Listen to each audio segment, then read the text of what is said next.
Bonjour, nous sommes le 9 mai et aujourd'hui cette vidéo consiste à vous expliquer qu'est-ce qui se trouve dans mon sol. Donc premièrement, il faut toujours regarder où est-ce qu'on se trouve.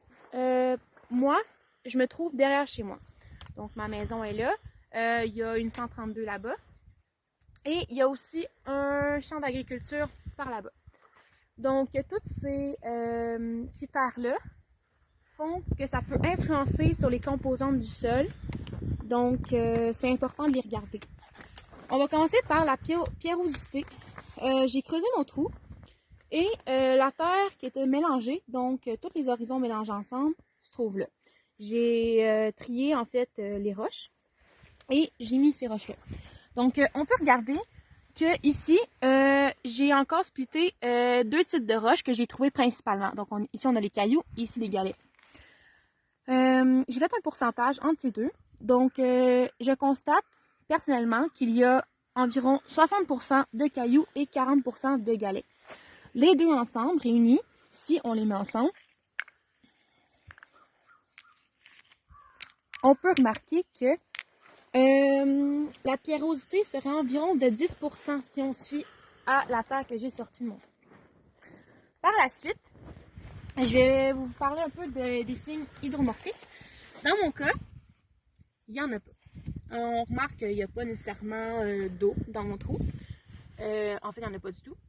Ça, en fait, ça va être souvent causé par les milieux humides. Et moi, dans mon cas, je remarque que ma terre est très granuleuse et que même si on est au printemps, la neige est pratiquement toute fondue. L'eau est... en fait, la terre est pas si humide que ça. Donc, je constate que par ici, dans mon coin, il n'y a pas de sol hydromorphique. Donc, par la suite, on regarde les horizons.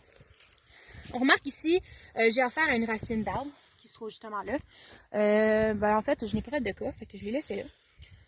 On remarque que comme la seule végétation qui se trouve, c'est du gazon, et que le gazon, quand il meurt, il se décompose très rapidement, on remarque qu'il n'y a pas d'horizon H. Donc, tout ça ici, la partie ici, ça serait l'horizon A, jusqu'à ce qu'on voit ici qu'il y a de la terre plus grisâtre. C'est quand même très pâle. Ça, c'est causé par l'éluviation.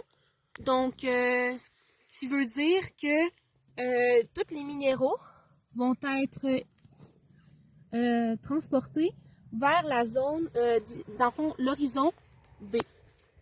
Donc, c'est ça. En plus de ça, les couleurs de la terre aussi vont être solubilisées dans l'eau pour par la suite se retrouver dans l'autre horizon, juste en dessous l'horizon B ici. On remarque que, en fait, je l'ai détecté assez facilement avec sa couleur orangeâtre. Ça, en fait, c'est justement causé par l'illuviation, ce qui veut dire que tout ce qui sont les minéraux vont avoir été transportés. Dans le fond, ils sont solubilisés dans l'eau, puis ils vont être transportés jusque-là, rapatriés là, pour que ça change de couleur, en fait. Donc, moi, mon but, c'est, pour connaître la texture du sol, on va toujours aller chercher l'horizon où il n'y aura pas de matière organique, qui, dans son cas, n'en a pas. Alors que l'horizon A aurait quand même des chances encore de retrouver des racines. C'est pas la meilleure des endroits pour aller chercher ce type, dans le fond, ce qu'on recherche. Donc, l'horizon B, c'est vraiment les minéraux qui sont fins. Donc, c'est ce qu'on veut exactement.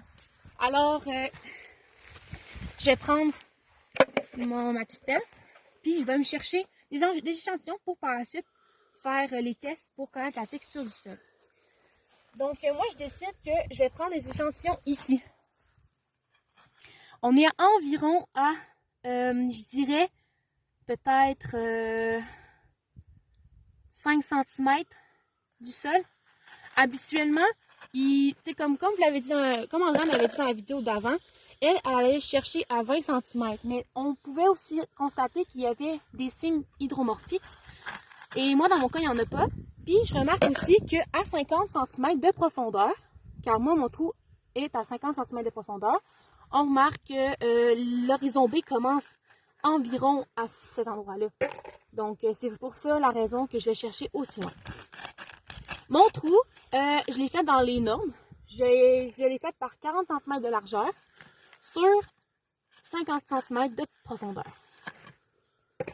Donc, on peut le montrer par la vidéo.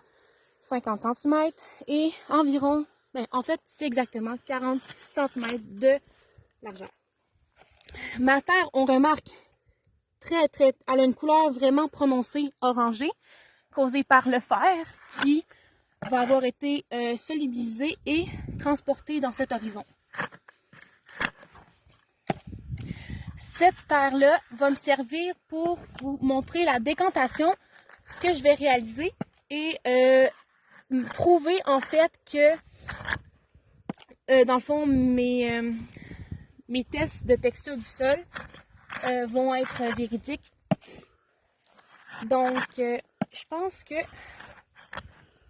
j'aurai bientôt presque assez de terre.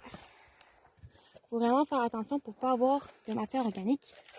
Ok, je pense que j'en ai assez. Donc, on se retrouve pour la prochaine vidéo pour la texture du sol. À bientôt!